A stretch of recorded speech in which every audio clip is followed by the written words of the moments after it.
रजनी सुदेश के जवाब देने का इंतजार करने लग जाती है। वो जानना चाहती थी कि आखिर कौन है जो यक्षिणी को रोक सकती है।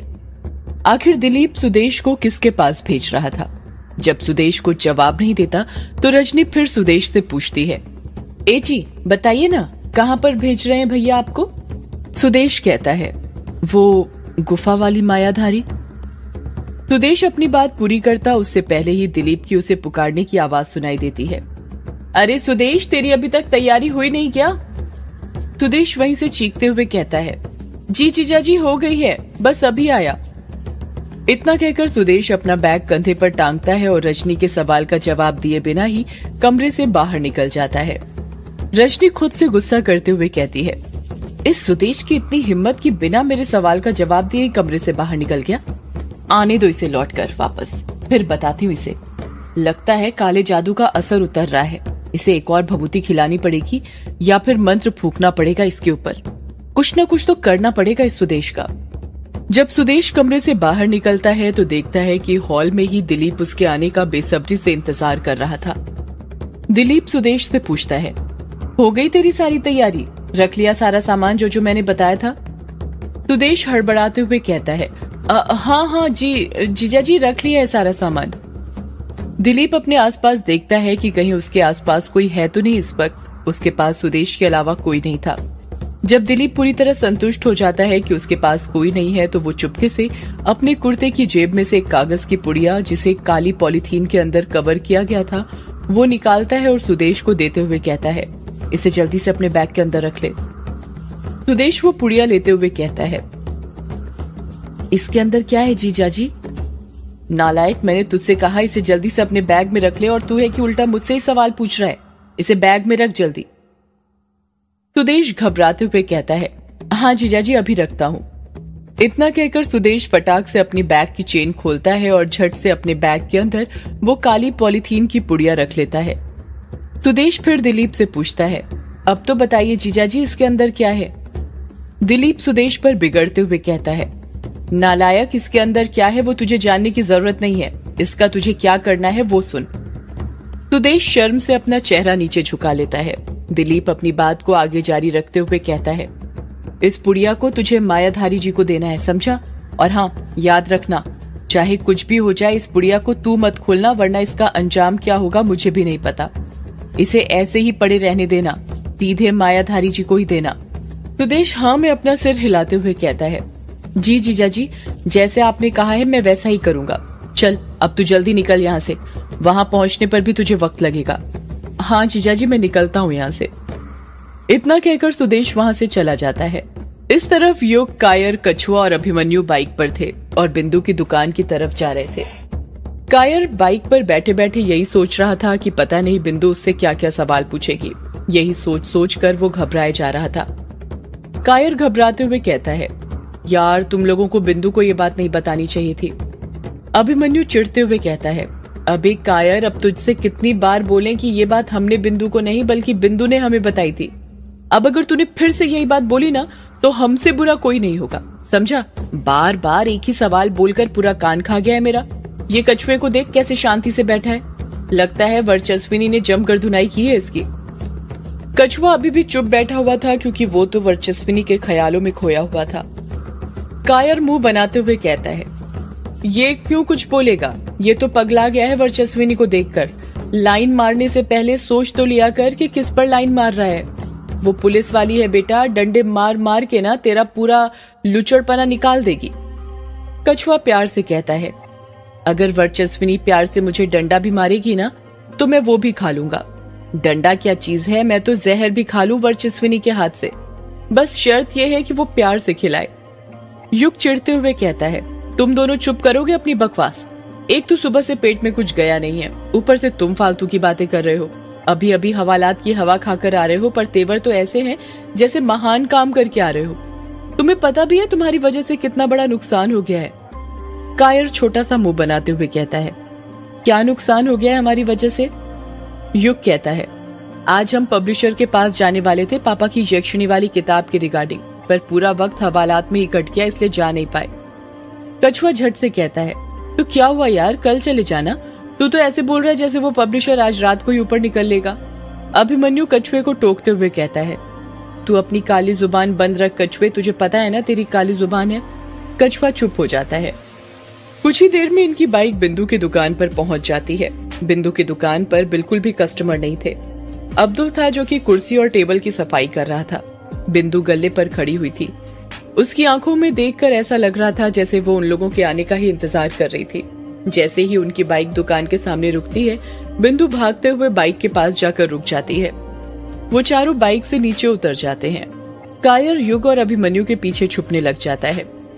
बिंदु गुस्सा करते हुए कायर से कहती है, ए कायर, पीछे क्यों छुप रहे हो, सामने आओ। अरे सामने कैसे आओगे, तुम तो काम ही इतना महान किए हो कि शर्म आ रही होगी सामने आने में। कायर अभी भी युग और अभिमन्यु के पीछे छुपा हुआ था। कछुआ कहता है, अरे कायर सामने नहीं आ रहा तो क्या हुआ बिंदु, मैं आता हूँ ना सामने। तुम्हें जो बोलना है मुझसे बोल सकती हो। तुम मुझे कायर ही समझो, आखिर हम दोनों बेस्ट फ्रेंड जो हैं। बिंदु भिन्नाते हुए कहती है, तू तो कछुए चुप ही कर, मुझे पता है ये सब तेरे ही कारण हुआ है। तूने ही जरूर कुछ कांड किया होगा जिसके कारण ये कायर भी तेरे साथ फंस गया। कितनी बार बोला इसे तेरी संगति छोड़ दे, पर ये सुनता ही नहीं है। ना ही तेरी संगति छोड़ता है, ना ही शायरी, और दोनों ही चीजों ने इसे डुबा दिया है पूरी तरह। कायर धीरे से कहता है, कैसे छोड़ दूं, कोई पराये थोड़ी है जो इतनी आसानी से जाने दूंगा। मेरे अपने हैं, डुबो दिया तो क्या हुआ। कैप्टन कभी अपना डूबता हुआ जहाज नहीं छोड़ता है, उसे उससे बहुत लगाव होता है।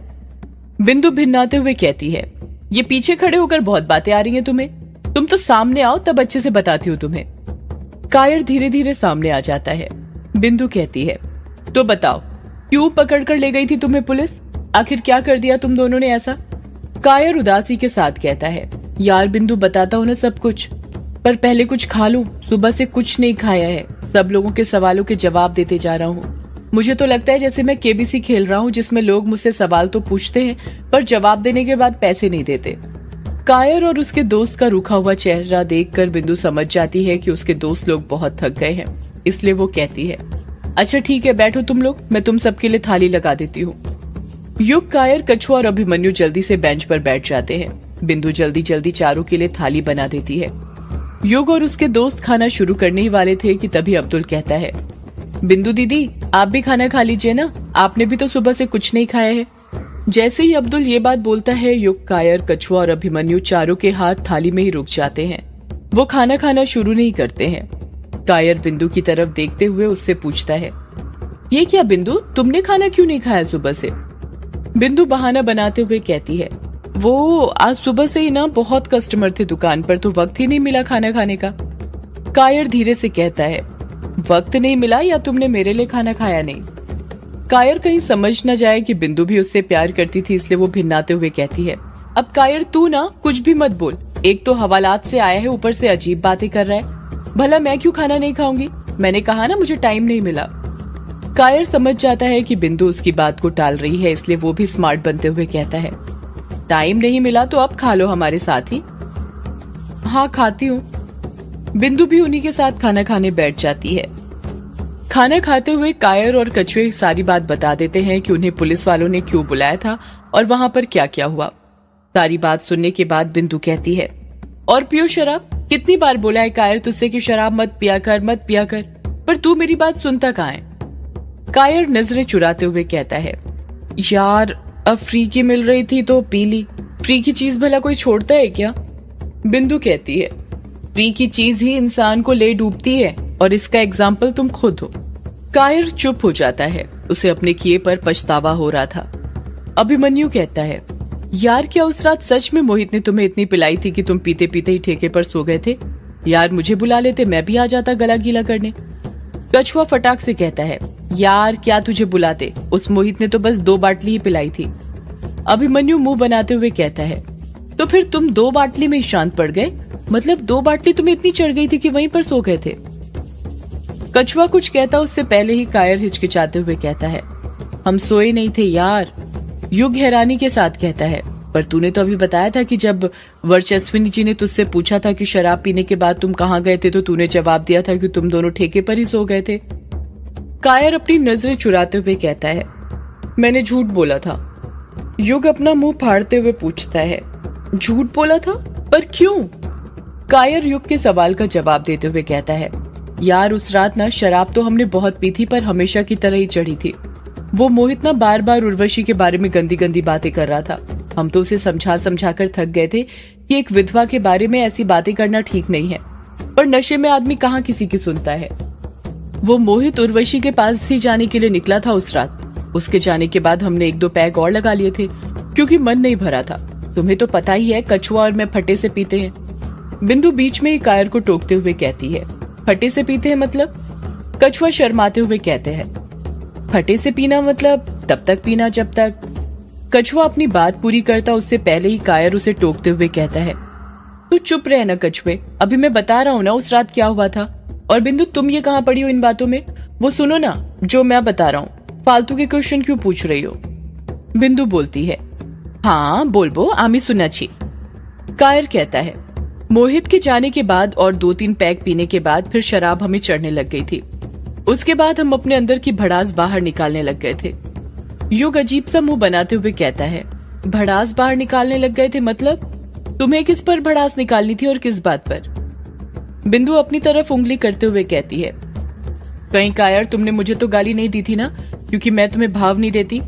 कायर बौखलाहट के साथ कहता है, नहीं नहीं बिंदु, भला मैं तुम्हें गाली क्यों दूंगा? तुम तो मेरे दिल की राजकुमारी हो। भले ही भाव नहीं देती तो क्या हुआ, पर मैंने आज तक तुम्हें कभी गाली नहीं दी।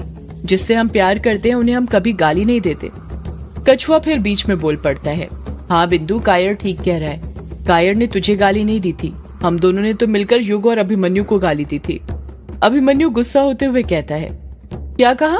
हम दोनों को गाली दी थी तुम दोनों ने? पर क्यों? कायर हड़बड़ाहट के साथ कहता है, गाली नहीं देते तो क्या करते? तुम लोगों ने सारा काम ही ऐसा किया था।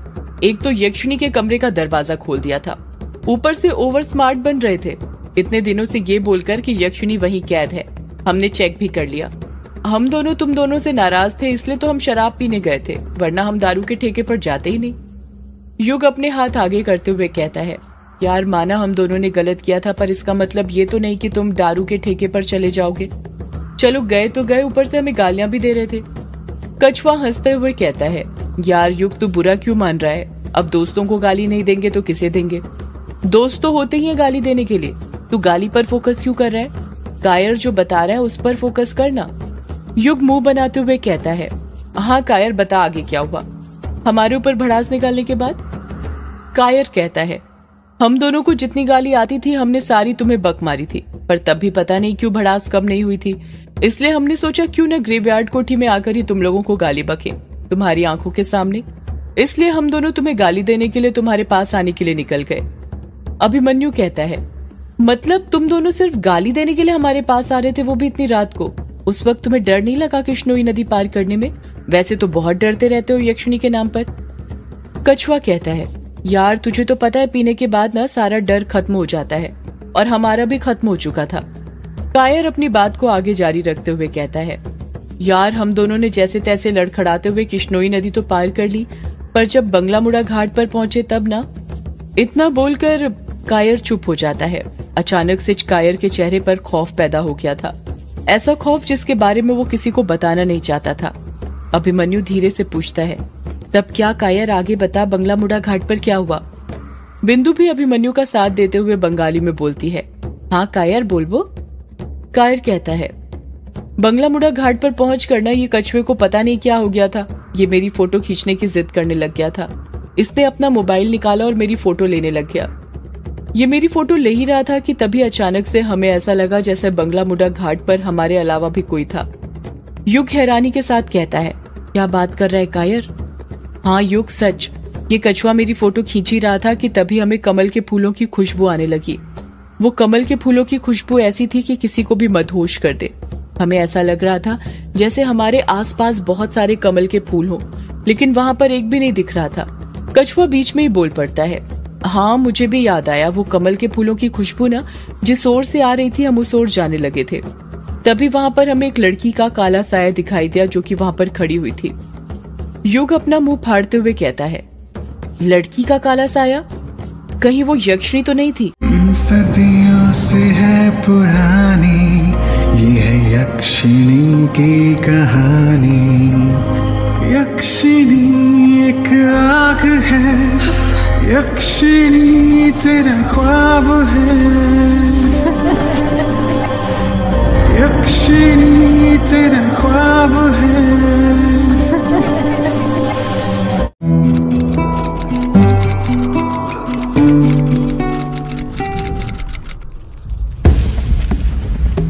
कायर डरते हुए कहता है, पता नहीं यार वो कौन थी।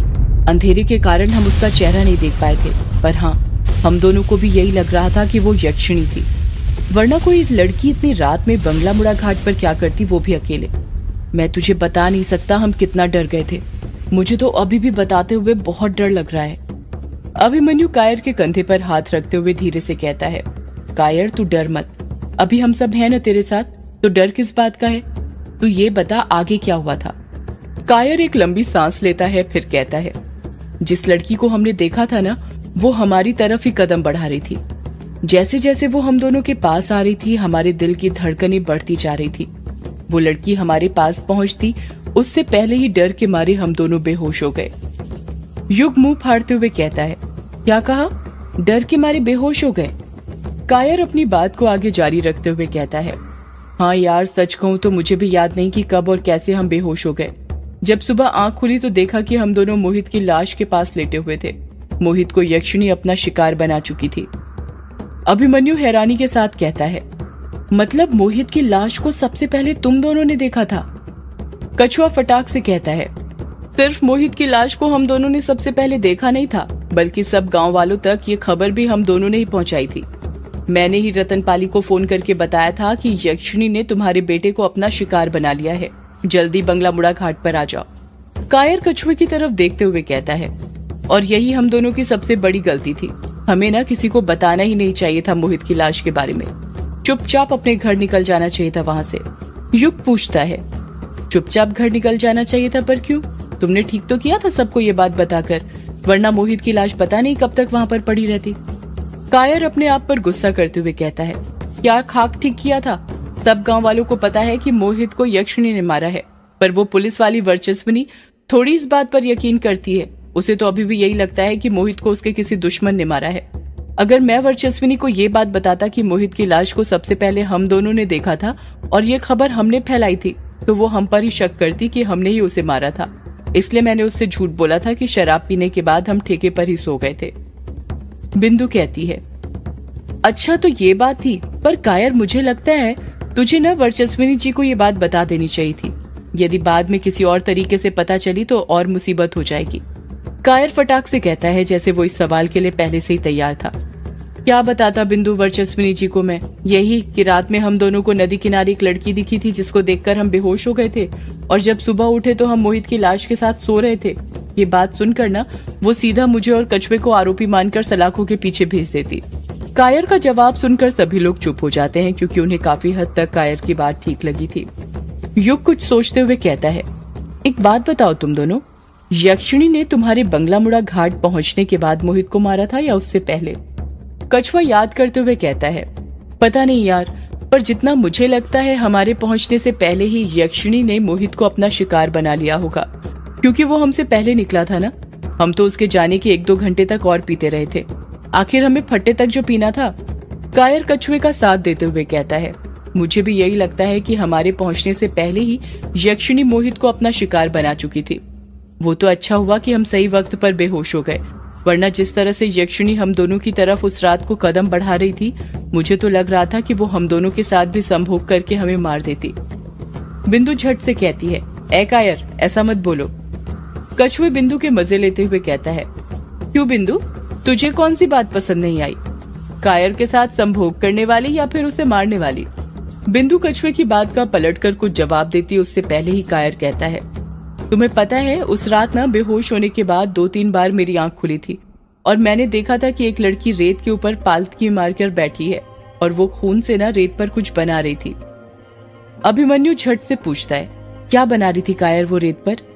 पता नहीं यार, मुझे याद नहीं, पर वहाँ एक दीपक जल रहा था और वो ना कुछ अजीब अजीब से मंत्र पढ़ रही थी, जिसको देखकर ऐसा लग रहा था जैसे वो कोई सी पूजा कर रही थी। युग कुछ सोचते हुए कहता है, कहीं ऐसा तो नहीं कि यक्षिणी शिकार करने के बाद पूजा करती हो और वही कर रही हो जिस वक्त कायर की आंख खुली हो? कछुआ शर्माते हुए कहता है, अब हमें क्या पता यक्षिणी शिकार करने के बाद क्या करती है। हमें तो बस ये पता है कि शिकार करने से पहले यक्षिणी अपने शिकार के साथ संभोग करती है। बिंदु कछुए पर चिढ़ते हुए कहती है, कछुए तू ना अपने मुंह बंद ही रखा कर, जब भी मुंह खोलता है बकवास करने के लिए खोलता है। कछुआ पलट कर कहता है, क्या बकवास? बकवास क्या? मैं तो वही बोल रहा हूँ जो मुझे लगता है। कछुआ और बिंदु आपस में झगड़ना शुरू करते उससे पहले युग कहता है, यार तुम दोनों ना चुप रहो और मुझे शांति से सोचने दो आगे क्या करना है। अभिमन्यु झट से कहता है, इसमें सोचना क्या है, हमने पहले ही तो डिसाइड करके रखा है कि कल पब्लिशर के पास जाना है किसी भी हालत में, क्योंकि वही है जो बता सकता है कि तेरे पापा ने जो यक्षिणी पर किताब लिखी थी वो कहाँ पर है। अगर एक बार हमारे हाथ में वो किताब लग गई तो हमें पता चल जाएगा कि यक्षिणी को क्या अभिशाप मिला था। युग अभिमन्यु की बात से सहमत होते हुए कहता है, सही कहा, और यदि अभिशाप का पता चल गया तो हो सकता है हम उसे उस अभिशाप से मुक्ति दिला दें और वो ये सब करना बंद कर दे। बातें करते करते कब उनका खाना पूरा हो जाता है उन्हें पता ही नहीं चलता। खाना खाने के बाद युग, अभिमन्यु, कायर और कछुआ ग्रेवयार्ड कोठी जाने के लिए निकल जाते हैं।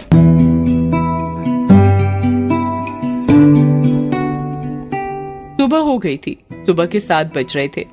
इस तरफ हवेली में अमोदिता अपने कमरे के अंदर गर्मा गर्म चाय पी रही थी। अमोदिता सुस्कियां लेते हुए चाय पी ही रही थी कि तभी वहां पर रजनी आ जाती है और उस पर भिन्नाते हुए कहती है, तो यहाँ पर बैठी बैठी क्या कर रही है? अमोदिता नॉर्मल वे में जवाब देती है, चाय पी रही हूँ माँ, तुमको दिख नहीं रहा क्या? लगता है डॉक्टर से तुम्हारी आंखों का इलाज करवाना पड़ेगा। तुम्हारे ऊपर ना अब धीरे धीरे बुढ़ापा छा रहा है। नालायक लड़की, बुढ़ापा मेरे ऊपर नहीं तेरे ऊपर छा रहा है। तू चाय पी रही है वो तो मुझे भी दिख रहा है, पर तुझे नहीं लगता तू कुछ भूल रही है? अमोदिता अपने सिर पर जोर देते हुए कहती है, मैं कुछ भूल रही हूँ पर क्या? झाड़ू तो मैंने लगा दी है, पोछा भी लगा दिया है, चाय तो मैंने सबके लिए बना दी थी, सबको दे भी दी थी, फिर मैं क्या भूल रही हूँ? खाना बनाने की बात है तो उसकी शुरुआत तो माँ हम 8 बजे से करते हैं ना, अभी अभी तो नाश्ता किया था। रजनी चिढ़ते हुए कहती है, नालायक लड़की, तुझे हमेशा खाने पीने का ही सोचता है क्या? उसके अलावा और कुछ नहीं आता तेरे दिमाग में? माँ ये तुम मेरे खाने के पीछे क्यों पड़ी हुई रहती हो? तुमको मेरे रंग को लेकर जो बोलना है बोला करो, पर खाने को लेकर कुछ मत बोला करो। मुझे मेरे खाने से बहुत प्यार है। तुम ये बताओ ना मैं क्या भूल रही हूँ? तू भूल गई तुझे ग्रेवयार्ड कोठी जाना है युग की फोटो खींचने के लिए, ताकि हम उस पर काला जादू कर सके। अरे माँ याद है मुझे, तभी तो मैंने सुबह सुबह ही अपना मोबाइल चार्जिंग पर लगा दिया था। अमोदिता अपने हाथ से चार्जिंग प्लग की ओर इशारा करते हुए कहती है, वो देखो चार्ज हो रहा है मोबाइल। रजनी फिर गुस्सा करते हुए कहती है, तो अभी तक चार्ज नहीं हुआ क्या? कल की तरह लेट जाएगी क्या ग्रेवयार्ड कोठी, ताकि आज भी युग कहीं चला जाए? नहीं माँ, मैं सोच रही थी 12 बजे जाऊं खाना बनाकर। तू ना खाना बनाते ही रह जाएगी और युग को वो यक्षिणी अपने जाल में फंसा लेगी। खाना बनाने की फिक्र छोड़, तुझे युग को अपने जाल में फंसाकर उसके लिए हमेशा खाना बनाना है, समझी? हाँ माँ मैं समझ गई। चल अब जल्दी निकल ग्रेवयार्ड कोठी, और हाँ सुन ले, युग की फोटो खींच कर ही आना, खाली हाथ मत आना। ठीक है माँ मैं जाती हूँ, पर यदि बुआ जी ने मेरे बारे में कुछ पूछा तो तुम क्या कहोगी? तू उसकी फिक्र मत कर, वो सब मैं देख लूंगी, तू बस युग की फोटो लेकर आ। अमोदिता अपनी आंखें मटकाते हुए कहती है, माँ तुमने बुआ जी को भी अपने वश में करके रखा है क्या? उन पर भी काला जादू किया है? अरे नहीं कलमुही, कुछ लोग इतने सीधे होते हैं ना कि उन पर काला जादू करने की जरूरत नहीं होती, वो वैसे ही हमारे वश में हो जाते हैं। हाँ बिल्कुल सही कहा माँ आपने। इतना कहकर अमोदिता चार्जिंग पर से अपना मोबाइल निकालती है और वहां से ग्रेवयार्ड कोठी जाने के लिए निकल जाती है।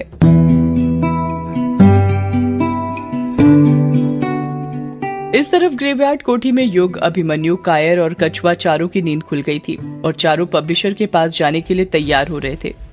युग, कछुआ और कायर तैयार हो चुके थे और अभिमन्यु वॉशरूम के अंदर था। वॉशरूम के अंदर से बाहर आता हुआ धुआं इस बात की साफ गवाही दे रहा था कि अंदर अभिमन्यु सिगरेट के लंबे लंबे कश लगा रहा था। ना ही दौलत मांगूंगा ना ही शोहरत मांगूंगा, ना ही दौलत मांगूंगा ना ही शोहरत मांगूंगा, रहे मुस्कान सदा तेरे चेहरे पर, यही खुदा से दुआ मांगूंगा। युग अजीब सा मुंह बनाते हुए कहता है, अबे हम लोग पब्लिशर के पास यक्षिणी की किताब के बारे में पूछने जा रहे हैं, कोई मुशायरा करने नहीं जा रहे हैं जो तू इस तरह से प्रैक्टिस कर रहा है। कायर झट से कहता है, यार प्रैक्टिस तो करनी पड़ेगी ना, भूल गया मैं क्यों साथ चल रहा हूँ? क्योंकि तूने ही तो कहा था मेरी शायरी की किताब के सिलसिले में पब्लिशर से बात करेगा। अगर उसने कहा पहले कुछ सुनाओ तो तैयारी तो पहले से करनी पड़ेगी ना। युग कायर को समझाते हुए कहता है, पता है पापा ने मुझे एक बात बताई थी और वो ये थी कि असली शायर वो नहीं होता जो महफिल में शायरी याद करके जाता है, बल्कि असली शायर तो वो होता है जो महफिल में जाकर शायरी बनाता है। हाँ हाँ पता है मुझे, अब तू मुझे ज्यादा ज्ञान मत दे, अभी मैं नया नया हूँ ना, धीरे धीरे सब सीख जाऊंगा, वक्त लगता है यार। युग कहता है, हाँ यार तू और तेरा वक्त दोनों ही किसी काम के नहीं। ये अभिमन्यु पता नहीं इतना वक्त क्यों लगा रहा है, अभी तक वॉशरूम से बाहर नहीं आया। कायर हंसते हुए कहता है, वो इतनी जल्दी कैसे बाहर आएगा, अभी उसकी सिगरेट थोड़ी खत्म हुई होगी। वैसे सिगरेट से एक शायरी याद आई है मुझे, तू बोले तो अर्ज करूं? नहीं नहीं रहने दे। कायर रोता हुआ मुंह बनाते हुए कहता है, प्लीज भाई सुन लेना। यार तू मानने वाला तो है नहीं, फिर सुनाई दे जब तक अभिमन्यु बाहर आता है। कायर कहता है, तो अर्ज किया है, सुलग रही है जिंदगी और सुलगा रहा हूं मैं, सुलग रही है जिंदगी और सुलगा रहा हूं मैं, इस बेरहम जिंदगी के कश लगा रहा हूं मैं। युग कुछ रिएक्शन देता उससे पहले ही अभिमन्यु वॉशरूम से बाहर निकल जाता है और कहता है, वाह वाह वाह वाह वाह वाह, अब मेरी सुन। हर कश तेरे नाम का लगा रहा हूं मैं, हर कश तेरे नाम का लगा रहा हूं मैं, कुछ इस तरह खुद को जला रहा हूं मैं। कायर दाद देते हुए कहता है, वाह वाह वाह वाह, लगता है तू भी मेरे साथ रहकर शायरी सीख रहा है। शायरी कोई सीखने वाली चीज नहीं है मेरे दोस्त, वो तो अपने आप आ जाती है।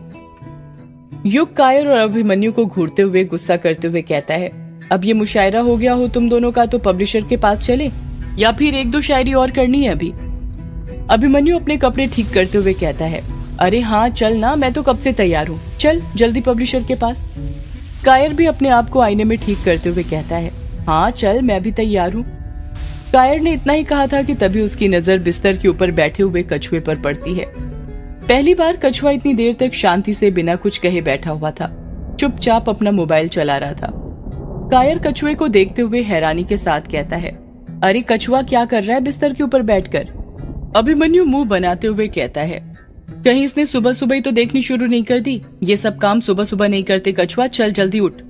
कछुआ अभी भी कुछ जवाब नहीं देता है, वो बड़े गौर से अपना मोबाइल चला रहा था। युग कछुए के पास अपने कदम बढ़ाते हुए कहता है, आखिर ये देख क्या रहा है इतने ध्यान से? कायर और अभिमन्यु भी अपने कदम कछुए के पास बढ़ाने लग जाते हैं।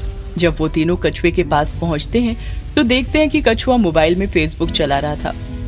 कायर चिढ़ते हुए कहता है, अबे यहाँ हमें देर हो रही है और तू है कि फेसबुक चला रहा है।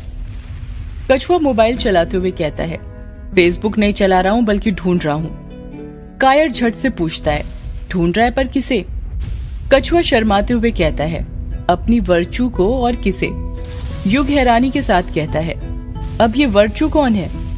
कायर अपना सिर पकड़ते हुए कहता है, अरे ये वर्चू और कोई नहीं है, वो पुलिस वाली वर्चस्विनी है। हमारे कछुए साहब उन्हें प्यार से वर्चू कहते हैं, कहेंगे भी क्यों नहीं, उन्हें बेइंतहा प्यार जो करते हैं। कछुआ शर्माते हुए फिर कहता है, आजकल ना ज्यादा से ज्यादा प्रेम कहानी फेसबुक पर ही बनती है, सारी सेटिंग यहीं पर हो जाती है। मैं भी ना वर्चू जी को ढूंढकर उन्हें फ्रेंड रिक्वेस्ट भेजकर यहीं पर पटा लूंगा, फिर हमारी शादी भी हो जाएगी और 2-3 बच्चे भी। अभिमन्यु कहता है, कछुए तू ना दिन में सपने मत देखा कर, तूने फ्रेंड रिक्वेस्ट भेज दी और पटा भी लिया वर्चस्विनी जी को, चल अब हमारे साथ, हमें देर हो रही है। कछुआ कहता है, रुक तो यार, ढूंढने तो दे। अरे मिल गई मिल गई, सही कहा है किसी ने, किसी चीज को शिद्दत से चाहो तो सारी कायनात उसे आपको मिलाने की कोशिश करती है। इतनी देर से ढूंढ रहा था, मिल ही नहीं रही थी, अब जाकर मिली है। अरे ये क्या, प्रोफाइल पिक्चर क्यों नहीं दिख रही? अरे यार इस पर तो उन्होंने प्रोफाइल लॉक लगा कर रखा है। कायर हंसते हुए कहता है, वो प्रोफाइल लॉक ना तुझ जैसे लुच्चे लफंगों के लिए लगा कर रखा है, ताकि तुझ जैसे कमीने स्क्रीनशॉट ना ले सके।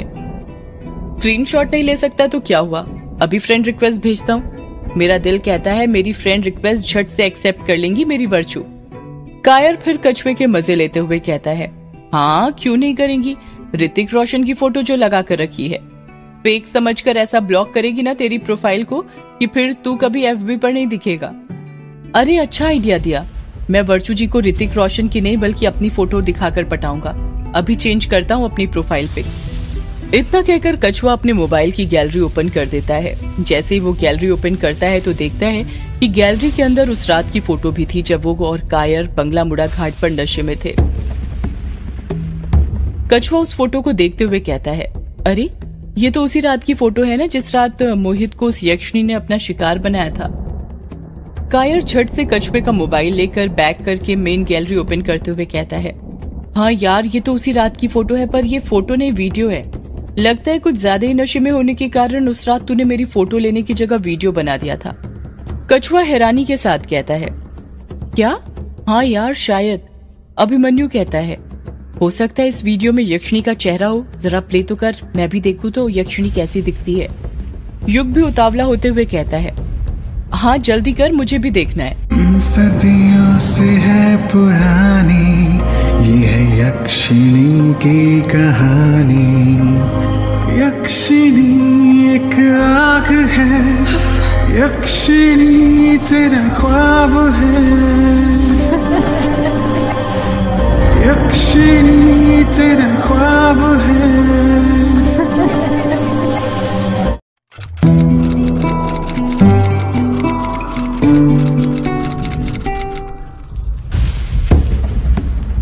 कछुआ, कायर और वो। कायर कहता है, हाँ यार कर रहा हूँ प्ले, इतना हड़बड़ा क्यों रहे हो तुम दोनों। इतना कहकर कायर वीडियो प्ले कर देता है। जब वीडियो प्ले होता है तो वो देखते हैं कि कायर नदी के पास खड़ा हुआ था और अलग अलग स्टाइल में पोज दे रहा था। कछुआ उस वीडियो के अंदर नहीं था, जिसका साफ साफ ये मतलब था कि कछुआ ही वीडियो बना रहा था। वीडियो के अंदर कायर के बस कपड़ों से समझ आ रहा था कि कायर नदी के पास खड़ा हुआ था, उसका चेहरा क्लियर नहीं दिख रहा था। युग वीडियो देखते हुए कहता है, ये क्या, इसमें तो कायर तेरा चेहरा ही नहीं दिख रहा है। कायर मुंह बनाते हुए कछुए की तरफ देखते हुए कहता है, दिखेगा कैसे, इस कछुए के मोबाइल की फ्लैशलाइट जो खराब है। अभिमन्यु कहता है, ये कछुआ भी ना किसी काम का नहीं है, एक मोबाइल तक नहीं ले सकता ढंग का। कछुआ अपना हाथ आगे बढ़ाते हुए कहता है, हाँ नहीं ले सकता, तुम तो जानते ही हो मेरी हालत, पैसे दे दो नया ले लूंगा, और यदि नहीं दे सकते तो अपना मुंह बंद रखो और चुपचाप वीडियो देखो, वरना वापस अपना मोबाइल ले लूंगा। युग प्यार से हंसते हुए कहता है, अरे हम तो मजाक कर रहे थे, तेरा मोबाइल जैसा भी है बहुत अच्छा है। जैसे जैसे कायर और कछुआ वो वीडियो देखते जा रहे थे, उन्हें वो सारी बातें याद आती जा रही थी जो उन दोनों ने उस रात को की थी। उन्हें वो सारी घटना याद आने लग जाती है जो उस रात उनके साथ घटी थी। वो दोनों भी उसी पल में चले जाते हैं। कायर और कछुआ बंगला मुड़ा घाट पर लड़खड़ाते हुए आगे बढ़ रहे थे। उनकी लड़खड़ाती हुई चाल बता रही थी कि उन्होंने अपनी लिमिट से कुछ ज्यादा ही शराब पी रखी थी। बंगला मुड़ा घाट पर उन दोनों के सिवा और कोई नहीं था। रात का सन्नाटा छाया हुआ था। कछुआ नशे में लहराते हुए कहता है, यार इस युग और अभिमन्यु ने ठीक नहीं किया, सालों ने हमें धोखा दिया, हमें, अपने बचपन के दोस्तों को। कायर भी कछुआ का साथ देते हुए नशे में कहता है, हाँ तूने बिल्कुल ठीक कहा मेरे दोस्त, ये दोनों ना दोस्ती के नाम पर कलंक है कलंक। ऐसे दोस्तों के होने से अच्छा तो दोस्तों का ना होना बेहतर है। लोग दोस्ती के लिए अपने प्यार को भूल जाते हैं और ये है कि यक्षिणी के डर से अपने दोस्तों से झूठ बोलते हैं। इन दोनों सालों को ना भगवान को लड़की बनाना चाहिए था। लड़की बनाना चाहिए था, पर क्यों? कछुआ हंसते हुए कहता है, अरे ये लड़की होते तो इनके पेट में कोई बात पचती नहीं, ये झट से बता देते कि इन्होंने यक्षिणी के कमरे का दरवाजा खोला था। कछुए की बात सुनकर कायर भी हंसने लग जाता है। कायर प्यार से कहता है, वैसे लड़की से याद आया, बिंदु ना बहुत अच्छी लड़की है, मैं ना उससे बहुत प्यार करता हूँ, पर पता नहीं वो क्यों मुझसे प्यार नहीं करती है। अरे मेरे प्यारे दोस्त, बिंदु भी तुझसे प्यार करती है, बहुत प्यार करती है, पर तुझे बताती नहीं है। मैं ना इन लड़कियों को बहुत अच्छे से जानता हूँ। ये ना लड़कों को बस अपने आगे पीछे घुमाती रहती हैं। ये सब इन्हें पसंद होता है, पर मैं भी ना जानता हूँ कि इन्हें लाइन पर कैसे लाया जाता है। कायर झट से पूछता है, कैसे? तू ना पहले नदी के किनारे पर खड़ा हो जा। खड़ा हो जाऊं, पर क्यों? अरे खड़ा तो हो। कायर लड़खड़ाते हुए नदी के किनारे पर जाकर खड़ा हो जाता है। यहाँ फोटो अच्छी आ रही है, मैंने तेरी फोटो खींचूंगा तेरे रिश्ते के लिए भेजने के लिए। क्या कहा? रिश्ते के लिए भेजने के लिए? और नहीं तो क्या, तू नहीं जानता, तू ना बड़ा स्मार्ट दिखता है। जैसे ही तेरी फोटो रिश्ते के लिए भेजूंगा ना, यूं लाइन लग जाएगी लड़कियों की, और जब बिंदु को ये बात पता चलेगी ना, तो देखना कैसे तुझसे आई लव यू बोलती है, दौड़ी चली आएगी सीधे तेरे पास। कायर लहराते हुए कहता है, ये तो बढ़िया आइडिया है, चल जल्दी फोटो खींच। कायर अपने दोनों हाथों को कमर पर रखकर पोज देने लग जाता है। कछुआ मोबाइल के कैमरे से फोटो की जगह वीडियो बना रहा होता है। नशे में होने के कारण उसे ये बात पता ही नहीं चलती है। कछुआ मोबाइल का एंगल बदलते हुए कहता है, अरे जरा वो शाहरुख खान वाला पोज दे जिस पर लड़कियां मरती हैं। अभी देता हूँ। इतना कहकर कायर अपने दोनों हाथ आजू बाजू फैलाकर खड़ा हो जाता है। वाह, ये हुई ना बात। जरा ऊपर आसमान में देख, मौसम कितना अच्छा हो रहा है। बढ़िया फोटो आ रही है। कायर आसमान की तरफ देखते हुए कहता है, अरे हाँ, एकदम बढ़िया मौसम हो रहा है। तेरी सूरत की तरह काले काले बादल। कछुआ मुंह बनाते हुए कहता है, अरे मेरे दोस्त, चल हो गई फोटो, आजा वापस। खींच ली मैंने जितनी फोटो मुझे खींचनी थी। कायर कछुए के पास जाने के लिए अपने कदम आगे बढ़ाने लग जाता है। अभी उसने अपना पहला कदम आगे बढ़ाया ही था कि उसे छन से पायल बजने की आवाज सुनाई देती है। पायल की आवाज सुनकर कायर जहां पर था वहीं पर रुक जाता है। कायर हैरानी के साथ कछुए से पूछता है, कछुए, तूने पायल बजने की आवाज सुनी क्या? कछुआ नशे में कहता है, पागल हो रहा है क्या? नदी के पास कहाँ पायल बजने की आवाज सुनाई देती है? लगता है तुझे कुछ ज्यादा ही चढ़ गई है। कायर को कछुए की बात ठीक लगती है। वो वापस से अपने कदम आगे बढ़ाने लग जाता है, पर जैसे ही वो अपने कदम आगे बढ़ाता है उसे फिर से पायल बजने की आवाज सुनाई देने लगती है। पर इस बार वो उस आवाज को इग्नोर मार देता है और बड़े बेधड़क होकर कछुआ के पास जाने लग जाता है। जैसे जैसे वो अपने कदम आगे बढ़ाए जा रहा था, पायल बजने की आवाज आते जा रही थी। पायल बजने की आवाज काफी तेज हो गई थी, जो अब कछुए को भी सुनाई दे रही थी। कछुआ कायर को रोकते हुए कहता है, 2 मिनट। कायर यार, मुझे भी पायल बजने की आवाज सुनाई दे रही है। कछुए की आवाज सुनकर कायर जहां पर था वहीं रुक जाता है। कायर अपनी पैंट को ऊपर खिसकाते हुए कहता है, ताकि उसके पैर अच्छे से दिख सके। अरे ये कैसे हो सकता है? मैंने तो अपने पैरों में पायल भी नहीं पहनी, फिर पायल बजने की आवाज कैसे सुनाई दे रही है? कछुआ कायर के पैर देखते हुए कहता है, अरे ये तो गजब हो गया। तेरे पैरों में तो जादू है, जादू। बिना पैरों में पायल के बजने की आवाज सुनाई दे रही है। कायर और कछुआ इतने नशे में थे कि उन्हें पता ही नहीं था कि ये कोई मामूली घटना नहीं थी, बल्कि एक पारलौकिक घटना थी। ये सब उन्हें मजाक लग रहा था। कायर यहाँ से वहां कूदने लग जाता है पायल की आवाज सुनने के लिए। कछुआ भी उसका साथ देने के लिए कूदने लग जाता है। वो दोनों इतने नशे में थे कि उन्हें कुछ होश ही नहीं था। कछुए ने हाथ में मोबाइल पकड़ा हुआ था जिसमें रिकॉर्डिंग चालू थी और सब कुछ रिकॉर्ड हो रहा था। वो दोनों यहाँ से वहां कूद रहे थे कि तभी पायल बजने की आवाज बंद हो जाती है। कछुआ उदास होते हुए कहता है, अरे ये क्या, पायल की आवाज आनी बंद कैसे हो गई? कितना मजा आ रहा था नाचने में। कायर कछुए का साथ देते हुए कहता है, हाँ यार, अभी तो मजा आना शुरू हुआ था। कायर ने इतना कहा ही था कि तभी एक लड़की की आवाज सुनाई देती है। सही कहा, अभी तो मजा आना शुरू हुआ था, पर फिक्र मत करो, अभी तुम्हें और मजा आएगा। ऐसा मजा कि तुम फिर कभी किसी चीज का मजा नहीं ले पाओगे। लड़की की आवाज सुनकर कायर और कछुआ दंग रह जाते हैं। उनकी जान उनके हलक में आ गई थी, क्योंकि नशे की हालत में भी उन्हें ये पता था कि नदी के पास रात के वक्त सिर्फ एक ही लड़की की आवाज सुनाई देती है, और वो है यक्षिणी। जैसे ही उनके मन में यक्षिणी का ख्याल आता है, उनका सारा नशा उतर जाता है। पायल बजने की आवाज फिर से सुनाई देने लग जाती है। ऐसा लग रहा था जैसे कोई उन दोनों की तरफ अपने कदम बढ़ा रहा था। वो आवाज उनके पीछे से आ रही थी। जब वो डरते हुए पीछे मुड़ते हैं तो देखते हैं कि उनसे करीब 100 मीटर की दूरी पर एक लड़की खड़ी हुई थी। अंधेरे में खड़े होने के कारण उसका चेहरा क्लियर नहीं दिख रहा था, बस पूरे शरीर की एक काली परछाई दिख रही थी। पर उस परछाई से ये अंदाजा लगाया जा सकता था कि उस लड़की का सुडौल और भरा हुआ बदन था। वो लड़की वहीं पर खड़े होकर कहती है, तुम दोनों यहाँ पर क्या कर रहे हो, वो भी इतनी रात में? ये तो मेरा वक्त है। उस लड़की के सवाल से ऐसा लग रहा था जैसे वो लड़की कायर और कछुए को पहले से जानती थी। कायर और कछुआ तो इतना डर गए थे कि उनकी बोलती ही बंद हो गई थी।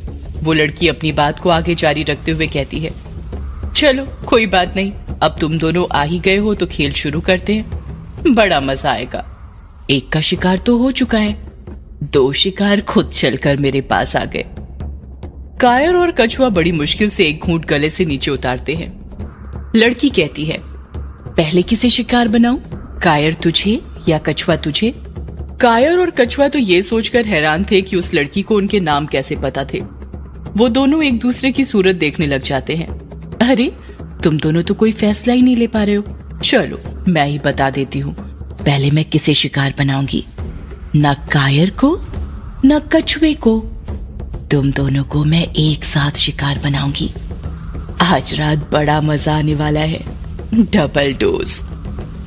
ये बात सुनकर कायर और कछुए की सिट्टी पिट्टी गुल हो जाती है। वो लड़की अपने कदम आगे बढ़ाते हुए कहती है, तो क्या बोल रहे थे कायर तुम कि मौसम कमाल का हो रहा है? हाँ सही कहा, बहुत कमाल का।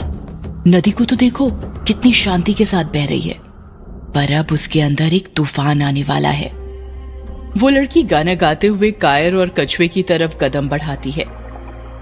ये रातें, ये मौसम, नदी का किनारा, ये चंचल समा। जैसे जैसे वो लड़की उन दोनों की तरफ अपने कदम बढ़ाते जा रही थी, वो दोनों डर के मारे कांपे जा रहे थे। उस लड़की के चलने की स्पीड से कई गुना ज्यादा स्पीड से इस वक्त उन दोनों के दिल की धड़कनें चल रही थी। वो लड़की उन दोनों के पास पहुंचती उससे पहले ही डर के मारे वो दोनों बेहोश हो जाते हैं। वो दोनों रेत पर ही गिर जाते हैं। कछुए के हाथ का मोबाइल कुछ इस तरह गिरता है कि उसके अंदर रिकॉर्डिंग चालू ही रहती है। लड़की की काली परछाई उसके अंदर दिख रही थी। वो लड़की हंसते हुए कहती है, ये दोनों भी ना बड़े डरपोक हैं। अब बेहोश लड़कों के साथ करने में थोड़ी मजा आता है। चलो इन्हें फिर कभी अपना शिकार बनाऊंगी। अभी जिसे शिकार बनाया है उसका खेल पूरा करती हूँ। इतना कहकर वो लड़की जहाँ से आई थी वहीं पर जाकर जमीन पर रेत के ऊपर ही बैठ जाती है। वो लड़की मन ही मन कोई मंत्र सा बड़बड़ाते हुए अपने हाथों की उंगलियों से रेत के ऊपर कुछ बनाने लग जाती है। जैसे जैसे वो रेत के ऊपर अपना हाथ फेर रही थी, उसके हाथों के नाखूनों से खून निकलते जा रहा था। रेत के ऊपर ऐसा लग रहा था जैसे छोटी छोटी नालियां हो जिसके अंदर खून की धारा बह रही थी। कुछ ही देर में वो लड़की रेत के ऊपर खून से एक गोला और उसके अंदर एक स्टार बना देती है। गोले का व्यास करीब 10 इंच था। उस लड़की के पास कई सारे कमल के फूल थे जिसे वो गोले के चारों तरफ लगा देती है। वो लड़की मंत्र पढ़ते हुए कहती है, ओम ह्रीम कामेश्वरी स्वाहा, ओम ह्रीम कामेश्वरी स्वाहा। इतना कहने के बाद अचानक से उसके हाथ में कहीं से इंसान का दिल आ जाता है जो कि अभी भी धड़क रहा था। वो दिल खून से लथपथ था। वो लड़की उस दिल को स्टार के एकदम बीचों बीच रखती है। वो लड़की कहती है, दीप प्रदानम। अचानक उसके हाथ में कहीं से दिया आ जाता है। वो लड़की उस दिए को दिल के ऊपर रख देती है। वो लड़की अपनी आंखें बंद करती है और मंत्र पढ़ने लग जाती है।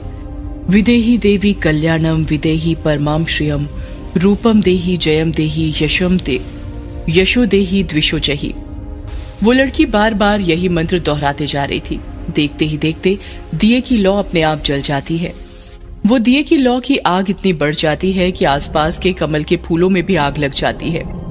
वो जगह गर्म हो जाती है, इतनी गर्म कि ऐसा लग रहा था जैसे वो लड़की सूरज के पास बैठी हुई हो, जिसकी आग में वो लड़की जल जाएगी।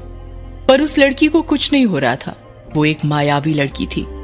देखते ही देखते आग की लौ कम होने लग जाती है, इतनी कम कि दिल के ऊपर रखा हुआ दिया दिखने लग जाता है। वो लड़की दिए के नीचे से दिल को बाहर निकालती है। उसे अपने हाथ में रखकर पहले तो अपनी लंबी जीभ से चाटती है, फिर एक ही बार में निगल लेती है, जैसे वो किसी इंसान का दिल नहीं बल्कि कबाब हो। वो बड़ी मौज के साथ उसका स्वाद ले रही थी। वो अभी अपने हाथ चाट ही रही थी कि तभी उसकी नजर मोबाइल के कैमरे पर पड़ती है, जिसके अंदर अभी तक का सारा वाकया रिकॉर्ड हो गया था।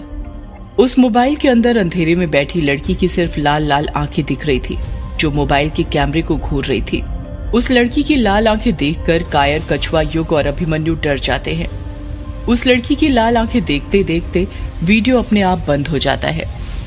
अभिमन्यु हैरानी के साथ कहता है, ओह माय गॉड, तेरी और कछुए की एक बेवकूफ सी हरकत ने सब कुछ रिकॉर्ड कर लिया।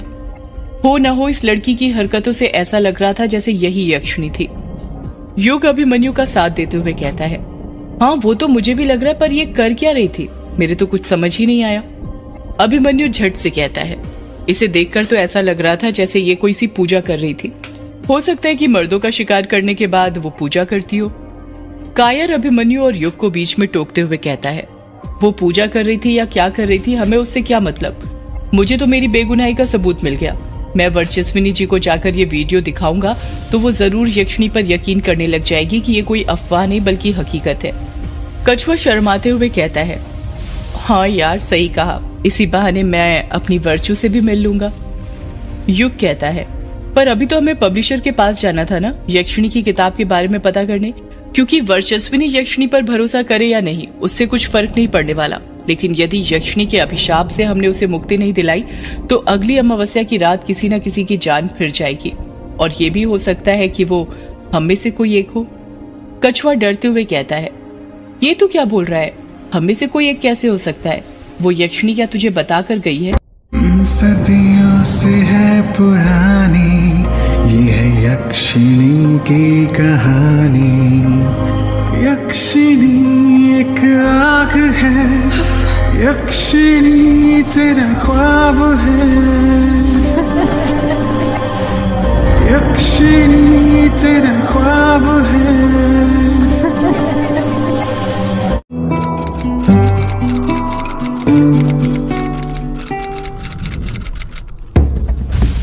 युग चिढ़ते हुए कछुए के सवाल का जवाब देते हुए कहता है, यार कछुए तू कैसी बातें कर रहा है?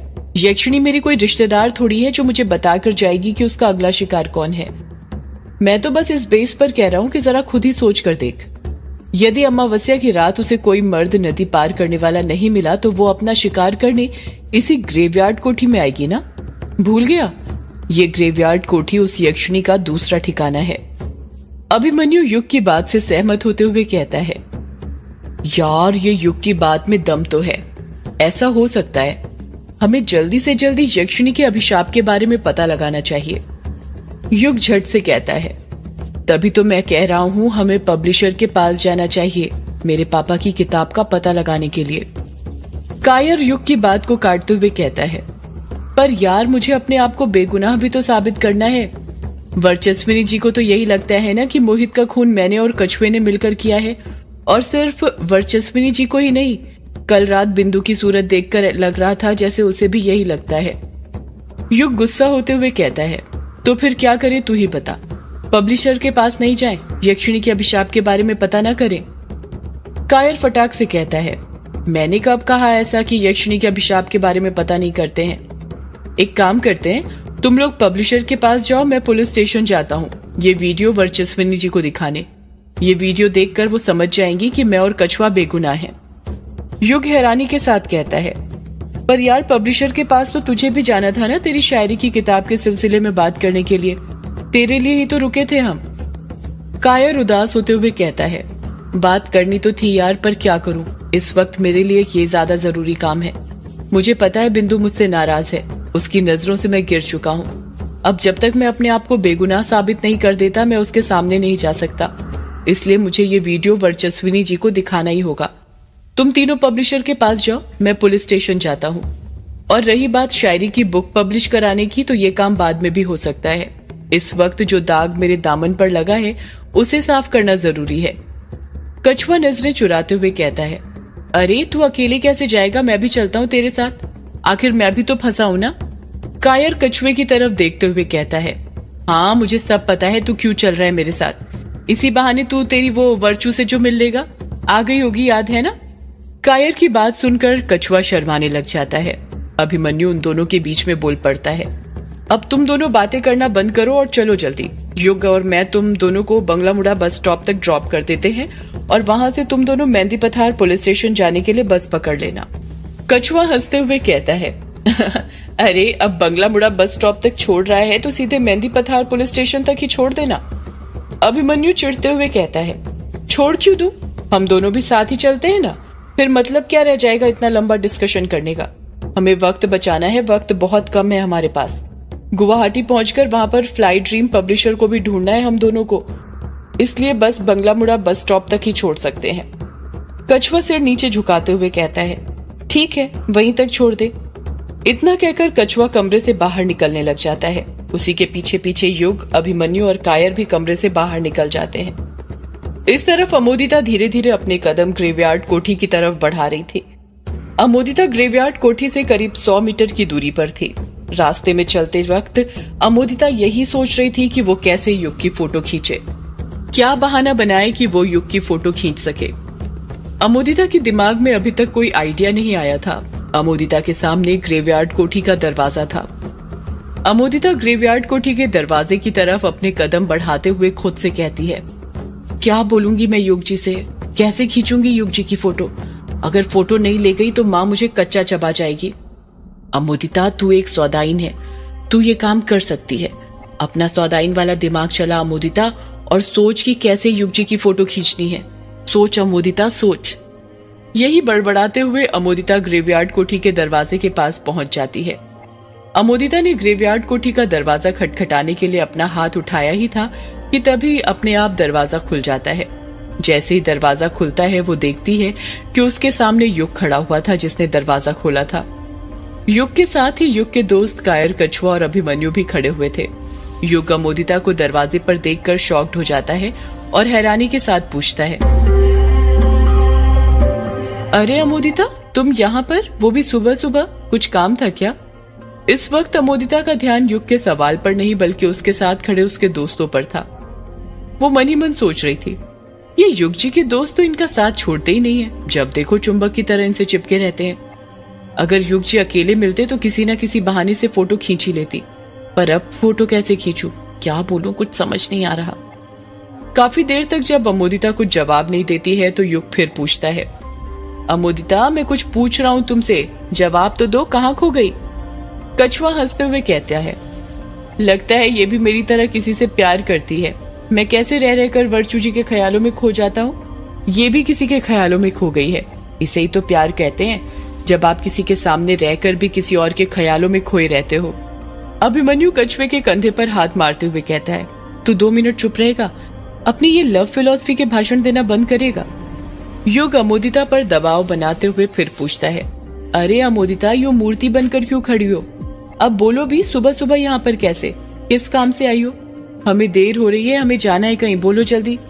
अमोदिता हिचकिचाते हुए कहती है, मैं यहाँ पर किस काम से आई हूँ? वो युग जी, मैं ना यहाँ पर आपकी फोटो। अमोदिता ने इतना ही कहा था कि वो चुप हो जाती है। वो मन ही मन सोचने लगती है, ये मैं क्या कर रही हूँ? अगर मैंने ऐसे ही बोल दिया कि मैं युग जी आपकी फोटो खींचने आई हूँ तो युग जी मुझ पर शक करने लगेंगे। ये अभिमन्यु जी युग जी के साथ ही हैं, ये तो जब देखो मेरे काम में टांग अड़ाते रहता है, मुझे कुछ और सोचना पड़ेगा। युग अमोदिता को हिलाते हुए कहता है, अरे फिर खो गई तुम? मैं कुछ पूछ रहा हूँ तुमसे, जल्दी जवाब दो, क्या काम है, क्यों आई हो यहाँ पर? अमोदिता का दिमाग चल जाता है और वो झूठ बोलते हुए कहती है, वो युग जी, मैं ना आपसे मिलने आई थी, मुझे बुआ जी ने भेजा था। युग बौखलाहट के साथ पूछता है, बुआ जी ने मतलब बड़ी माँ ने? क्यों, क्या हुआ अमोदिता, सब ठीक तो है ना? कहीं बड़ी माँ की तबीयत तो खराब नहीं है? अमोदिता फटाक से जवाब देती है, अरे नहीं नहीं युग जी, बड़ी माँ तो एकदम ठीक है। तो फिर बड़ी माँ ने क्यों भेजा है तुम्हें? वो उन्होंने मुझे आपका हालचाल पूछने के लिए भेजा है। युग उदास होते हुए कहता है, अच्छा, पर बड़ी माँ भी तो आ सकती थी ना, तो उन्होंने तुम्हें क्यों भेजा? अमोदिता मन ही मन सोचने लग जाती है, ये युग जी भी ना डिटेक्टिव की तरह एक के बाद एक सवाल पूछते ही रहते हैं। अब क्या जवाब दूं मैं इन्हें, क्या जवाब दूं? हाँ, ये आइडिया ठीक है, यही बोल देती हूँ। अमोदिता जानबूझकर नाटक करते हुए उदासी के साथ कहती है, वो युग जी, बुआ जी तो आना चाहती थी, पर आप तो फूफा जी को जानते ही हैं, उन्होंने मना करके रखा है। वो बहुत नाराज हैं आपसे, आपने वो यक्षिणी के कमरे का दरवाजा खोल दिया ना इस चक्कर में। युग कुछ जवाब नहीं देता है। अमोदिता अपना नाटक जारी रखते हुए कहती है, फूफा जी ने आपसे बात तक करने के लिए मना किया है तो क्या हुआ? आप तो बुआ जी को जानते ही हैं, उनका दिल कितना साफ है, एकदम पानी की तरह। उनके दिल में आपके लिए कितनी ममता भरी पड़ी है। वो अपनी ममता को नहीं रोक पाई और उन्होंने मुझे आपके पास भेज दिया आपका हाल चाल पूछने के लिए। वो बेचारी बहुत डरी हुई है और परेशान है आपको लेकर। युग अपना मुंह फाड़ते हुए पूछता है, बड़ी माँ डरी हुई और परेशान है मुझे लेकर, पर क्यों? परेशानी नहीं होगी तो और क्या, आप यक्षिणी के दूसरे ठिकाने पर रह रहे हैं और अब तो वो आजाद भी हो गई है, तो बड़ी माँ ने मुझे यही पूछने के लिए भेजा है कि आप ठीक तो हैं, कोई दिक्कत तो नहीं हो रही है यहाँ पर आपको रहने में? अगर हो रही है तो आप मेरे साथ हवेली चल सकते हैं, बुआ जी फूफा जी से बात कर लेंगी। युग अमोदिता को मना करते हुए कहता है, नहीं नहीं अमोदिता, मैं यहीं पर ठीक हूँ, ये ग्रेवयार्ड कोठी ज्यादा सुरक्षित है पराये लोगों के बीच में रहने से। अमोदिता समझ जाती है कि ये तंज युग ने दिलीप के लिए ही कसा था। युग अपनी बात आगे जारी रखते हुए कहता है, बड़ी माँ से कहना मैं बिल्कुल ठीक हूँ और वो मेरी फिक्र बिल्कुल भी ना करे, साथ ही अपना और वंदना भाभी का भी ख्याल रखें। देखो अमोदिता, तुम यहाँ पर आई मुझे अच्छा लगा, पर अभी मुझे बहुत देर हो रही है, मैं निकलता हूँ, मुझे जरूरी काम है। अमोदिता हैरानी के साथ पूछती है, क्या कहा जरूरी काम है? पर क्या जरूरी काम है युग जी आपको? आपको पता है मैं कितनी मुश्किल से नदी पार करके आई हूँ और आप हैं कि मेरे आते ही कहीं जा रहे हैं। अमोदिता, मैं समझ रहा हूँ तुम्हारी बात, पर मेरा जाना जरूरी है। ये काम कैसे भी करके आज ही हो जाना चाहिए, वरना बहुत देर हो जाएगी। अमोदिता पूछती है, पर क्या काम है युग जी आपको, आप बताएंगे?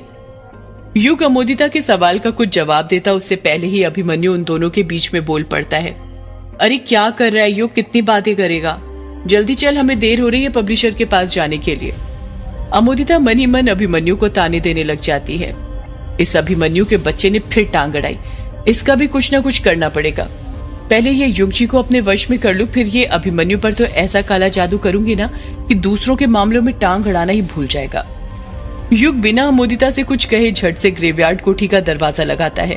ताला लगाने से पहले उसके मन में अमोदिता का ख्याल आता है और वो उससे पूछता है, अमोदिता, तुम इतनी मुश्किल से नदी पार करके आई हो तो थक गई होगी। अगर तुम यहाँ पर रुककर आराम करना चाहो तो कर सकती हो, मैं दरवाजा खुला ही रख देता हूँ। बाद में तुम ताला लगाकर चाबी यहीं पर रख देना, वैसे भी यहाँ कोई नहीं आता।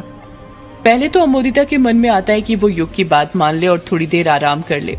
वो सच में नदी पार करके काफी थक चुकी थी, पर तभी उसके मन में वो वाक्य आता है जब वो युग का बाल लेने ग्रेवयार्ड कोठी में आई थी और यक्षिणी ने युग के कमरे में उसके साथ क्या हरकतें की थी।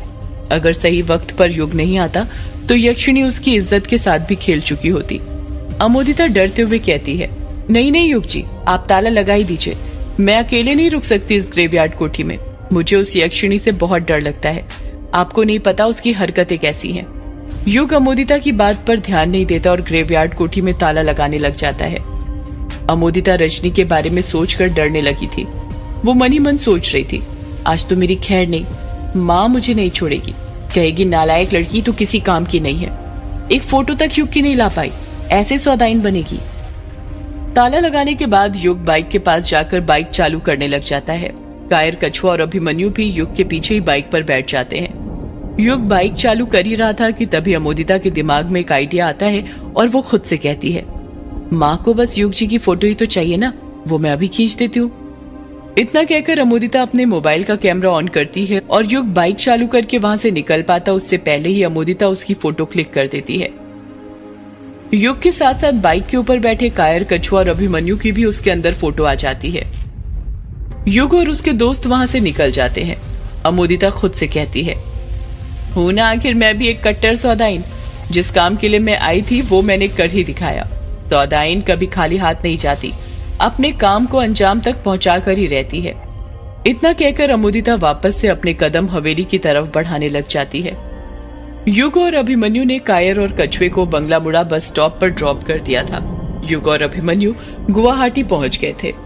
युग बाइक चला रहा था और अभिमन्यु पीछे बैठकर मोबाइल में मैप देखकर उसे रास्ता दिखा रहा था।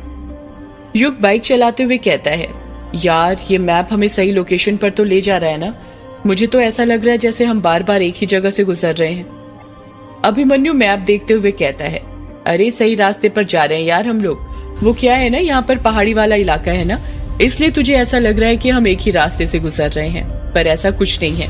अभी आगे जब मार्केट शुरू हो जाएगा ना, तब देखना कैसे हर रास्ते अलग लगेंगे तुझे। यहाँ से राइट मोड़।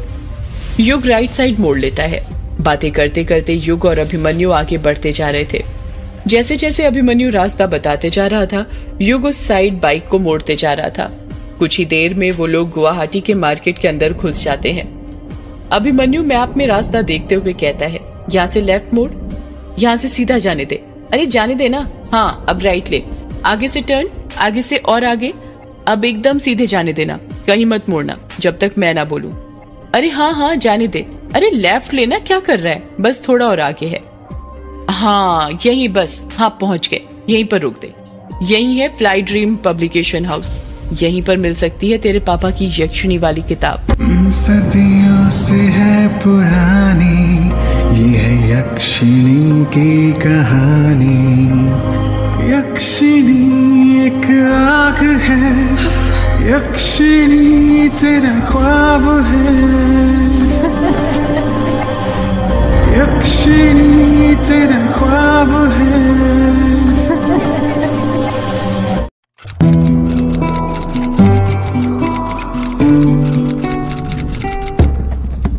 अभिमन्यु बाइक से नीचे उतर जाता है।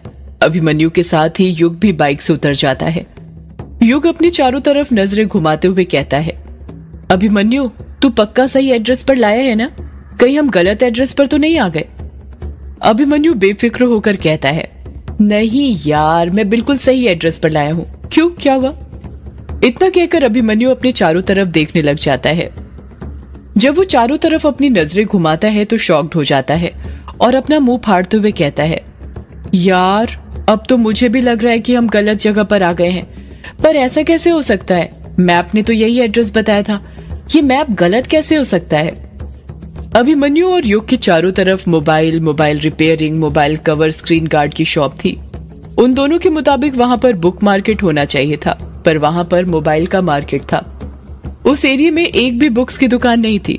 युग अपना सिर पकड़ते हुए कहता है, यार हमें तो बुक्स वाले मार्केट में होना चाहिए था, हम तो मोबाइल मार्केट में पहुंच गए।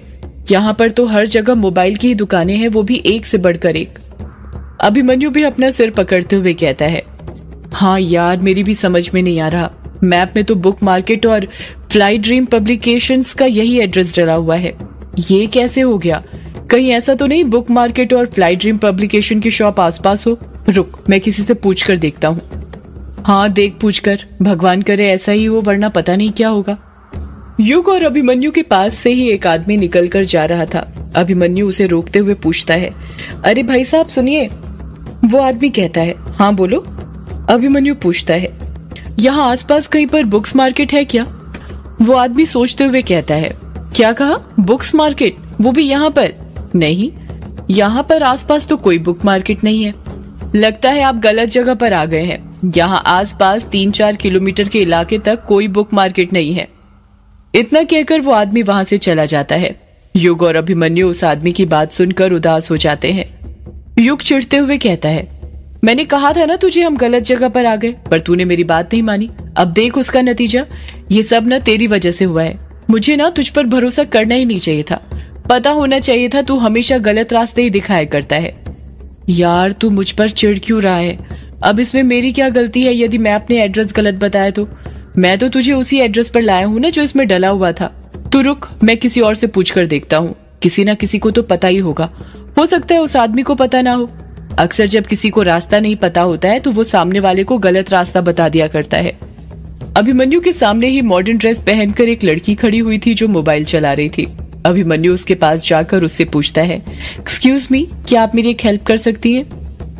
वो लड़की मोबाइल चलाते हुए ही जवाब देती है, ऑफ कोर्स, बोलो क्या हेल्प कर सकती हूँ मैं तुम्हारी? अभिमन्यु पूछता है, यहाँ पर आसपास कोई बुक्स मार्केट है क्या, या फिर कोई पब्लिकेशन हाउस? वो लड़की फिर अपना मोबाइल चलाते हुए जवाब देती है, देखो मुझे इस बारे में कुछ नहीं पता, मैं यहाँ पर नई आई हूँ। आप एक काम कीजिए, मैप पर सर्च कर लीजिए। अभिमन्यु मन ही मन कहता है, मैप की बदौलत तो यहाँ आकर फंस गए हैं। अभिमन्यु और युग मिलकर 4-5 लोगों से बुक मार्केट और पब्लिशर के बारे में पूछते हैं, पर किसी को भी उसके बारे में कुछ पता नहीं था। किसी का कहना था कि वो दोनों गलत जगह पर आ गए थे, तो किसी का कहना था कि यहाँ आसपास ऐसी कोई जगह ही नहीं है। वो दोनों आधे घंटे के अंदर हार मान लेते हैं और थक कर बेंच पर बैठ जाते हैं। युग उदासी के साथ कहता है, लगता है वो पब्लिशर यहाँ का है ही नहीं, कहीं और का ही होगा, तभी तो नहीं मिल रहा। उसका फोन भी नहीं लग रहा कि उससे पूछ लें। हाँ यार सही कहा, मुसीबतें खत्म होने का नाम ही नहीं ले रही। अब क्या करें? क्या कर सकते हैं, चल ग्रेवयार्ड कोठी वापस। हाँ चल। इतना कहकर युग और अभिमन्यु बेंच पर से उठ जाते हैं। उन दोनों ने वापस जाने के लिए अभी अपनी बाइक की तरफ कदम बढ़ाया ही था कि तभी युग की नजर फुटपाथ पर पड़ती है और वो वहीं रुक जाता है। युग को रुकता हुआ देखकर अभिमन्यु पूछता है, क्या हुआ युग, तू रुक क्यों गया? घर नहीं चलना क्या? युग सामने देखते हुए कहता है, जरा वो सामने देख फुटपाथ पर। जब अभिमन्यु सामने नजरें करता है तो देखता है कि फुटपाथ पर ही एक सेकंड हैंड बुक स्टॉल की दुकान थी, जहां पर एक करीब 55-60 साल का बुढ़ा बैठकर किताब पढ़ रहा था। उस बुढ़े के पास कई पुरानी फटी किताबें रखी हुई थी। युग उस बुढ़े को देखकर कहता है, यार अभिमन्यु तूने एक बात नोटिस की? इस पूरे इलाके में हर जगह मोबाइल की शॉप है, बस यही एक किताब की दुकान है, वो भी फुटपाथ पर। हो सकता है इसे कुछ पता हो बुक मार्केट या पब्लिशर के बारे में। चल चल कर पूछते हैं। यार मुझे नहीं लगता इसे कुछ पता होगा, उसकी हालत देख, मुझे तो लग रहा है उसका गुजारा भी नहीं हो पा रहा होगा। पता नहीं क्यों खोल कर रखी है किताब की दुकान। हाँ वो तो है, पर हमने इतने सारे लोगों से पूछा है तो इससे पूछने में क्या जाता है। तेरा भी कहना ठीक है, चल पूछ ले इससे भी। युग और अभिमन्यु उस बुढ़े के पास पहुंच जाते हैं। उस बुढ़े ने अभी भी अपनी नजरें किताब पर जमाई हुई थी और बड़े ही ध्यान से किताब पढ़ रहा था। उसे तो पता भी नहीं था कि उसकी दुकान पर कोई खड़ा हुआ था। युग जानबूझकर खांसते हुए कहता है, सुनिए दादा। वो बूढ़ा किताब पर से अपनी नजरें हटाता है और युग से कहता है, हाँ बोलो, कौन सी किताब दूं? रक्त मंदिर, खूनी पिशाच, कैदी आत्मा, बेगानी रूह, राज भारती की, वेद प्रकाश शर्मा की, या फिर मंटो की एक से बढ़कर एक किताब है मेरे पास। या फिर वो परीक्षा वाली किताब चाहिए? अगर वो चाहिए तो वो नहीं है मेरे पास। सिर्फ साहित्यिक किताबें ही हैं मेरे पास। वो सरकारी नौकरी वाली नहीं रखता मैं, जिसे देखो रट्टू तोते वाली किताबें पढ़नी है। साहित्यिक किताब तो कोई पढ़ता ही नहीं अब। युग उस बूढ़े को टोकते हुए कहता है, वो दादा, हमें कोई किताब नहीं खरीदनी। वो बूढ़ा युग पर भिन्नाते हुए कहता है, अगर किताब नहीं खरीदनी तो यहाँ पर क्यों आए हो? मेरा वक्त क्यों खराब कर रहे हो? इतनी अच्छी किताब पढ़ रहा था, पूरा मूड खराब कर दिया।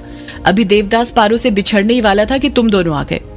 अभिमन्यु मुंह फाड़ते हुए कहता है, क्या कहा? देवदास पारो से बिछड़ने वाला था? ये आप किताब पढ़ रहे हैं या फिर देवदास फिल्म देख रहे हैं? कहीं ऐसा तो नहीं कि आप किताब के अंदर मोबाइल छुपाकर फिल्म देख रहे हैं शाहरुख खान की? अभिमन्यु की बात सुनकर वो बूढ़ा गुस्से से उबल जाता है और अभिमन्यु पर बरसते हुए कहता है, तुम आजकल के नौजवानों को तो कुछ पता ही नहीं है। भूलो मत, देवदास फिल्म अपने शरद चंद्र चट्टोपाध्याय ने लिखी थी, उसी पर फिल्म बनी है। युग धीरे से अभिमन्यु से कहता है, यार तू क्यों फालतू के सवाल पूछकर दादा का ब्लड प्रेशर हाई कर रहा है? जो काम करने आए हैं वो करते हैं ना। युग उस बूढ़े से पूछता है, वो दादा, हम जानना चाहते थे कि यहाँ आसपास कोई बुक मार्केट है क्या? वो बूढ़ा कहता है, हाँ है ना बेटा।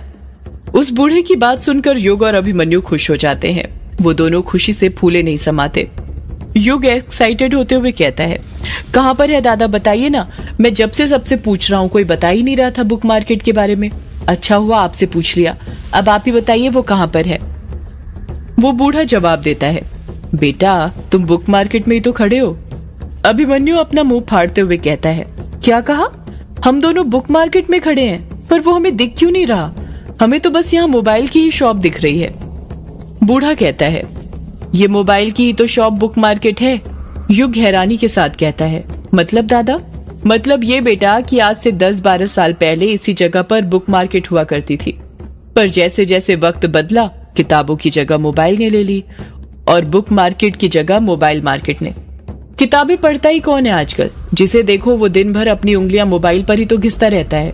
इसलिए वो बुक मार्केट बंद हो गया और उसकी जगह ये मोबाइल का मार्केट शुरू हो गया। बूढ़े की बात सुनकर युग और अभिमन्यु उदास हो जाते हैं। वो बूढ़ा अपनी बात को आगे जारी रखते हुए कहता है, टेक्नोलॉजी अच्छी तो होती है, पर कहते हैं ना, किसी भी चीज की अति हानिकारक होती है। उसी का फल है कि आजकल के युवाओं को कुछ पता ही नहीं है। पता भी कैसे होगा? मोबाइल चलाने से तो फुर्सत मिले। उन्हें क्या पता किताबों के पन्नों की महक क्या होती थी। उन्हें तो बस सब डिजिटल चाहिए। इस डिजिटल ने सब कुछ बर्बाद कर दिया है। अभिमन्यु अपने हाथ में मोबाइल ही पकड़े हुए था। वो झट से अपना मोबाइल अपनी जेब में रख लेता है। युग पूछता है, वो बाबा, इसी बुक मार्केट में एक पब्लिकेशन हाउस था, उसका नाम फ्लाई ड्रीम पब्लिकेशन हाउस था। उसके बारे में आप कुछ बता सकते हैं? बूढ़ा जवाब देता है, अरे उसके बारे में कौन नहीं जानता। उस जमाने का नामी पब्लिकेशन हाउस था। किताबें आते से ही मार्केट में बिक जाती थी। लोग तो पहले से बुकिंग कराते थे। एक से बढ़कर एक किताबें छापा करता था वो पब्लिकेशन हाउस। उसका एक नामी लेखक था। क्या नाम था उसका? हाँ याद आया, अनुराग। यही नाम था उस लेखक का। क्या तो लिखता था वो लेखक, पूरी की पूरी हॉरर उपन्यास। उसकी कहानियों से लोगों के दिल दहक जाते थे। सच कहूं तो वो पब्लिकेशन हाउस सिर्फ अनुराग बाबू की ही किताबों पर चलता था। युग धीरे से कहता है, वो पापा थे मेरे। वो बूढ़ा खुश होते हुए कहता है, अच्छा तो तुम हो लेखक बाबू के बेटे। बड़े ही बढ़िया लेखक थे तुम्हारे पापा। क्या तो लिखते थे।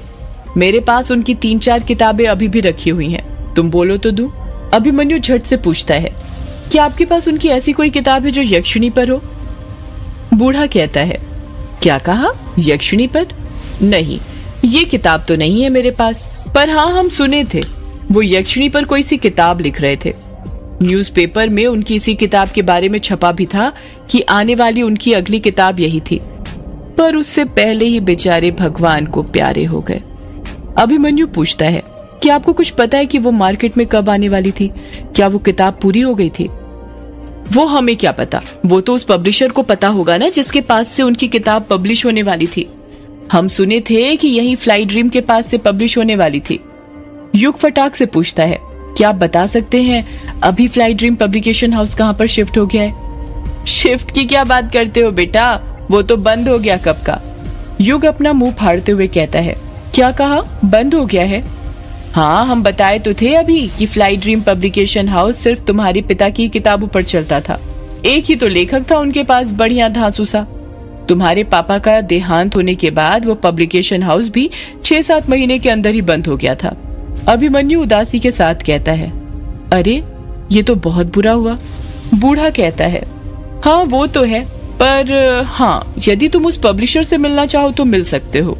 वो इसी शहर में रहते हैं, ये जो गुवाहाटी के पास गांव पड़ता है ना, वहां पर ही रहते हैं। युग हैरानी के साथ पूछता है, आपको कैसे पता है उस पब्लिशर और मेरे पापा के बारे में इतना कुछ? पता कैसे नहीं होगा, मैं भी तो पहले वहीं पर काम करता था उस पब्लिशर के पास।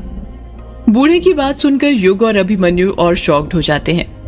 वैसे तो मैं लेखक बनने गया था, पर लेखक बनना सबके बस में नहीं होता। कहानियां तो सबके पास होती हैं, पर असली लेखक वो होता है जिसे उस कहानी को पन्नों पर उकेरने का हुनर पता होता है। मैं उसी पब्लिकेशन हाउस में हेल्पर के रूप में काम करने लग गया था। जब पब्लिकेशन हाउस बंद हुआ तो मेरी रोजी रोटी भी बंद हो गई थी, पर किताबों से मुझे बड़ा लगाव था। सोच लिया था, चाहे कुछ भी हो इन्हें नहीं छोड़ूंगा। इसलिए ये जो जगह देख रहे हो ना, यहीं पर पहले पब्लिकेशन हाउस था। वहीं पर अपना सेकंड हैंड बुक की दुकान खोल ली। अब किताबें पढ़ भी लेता हूँ और बेच भी देता हूँ। अभिमन्यु धीरे से पूछता है, गुजारा हो जाता है आपका?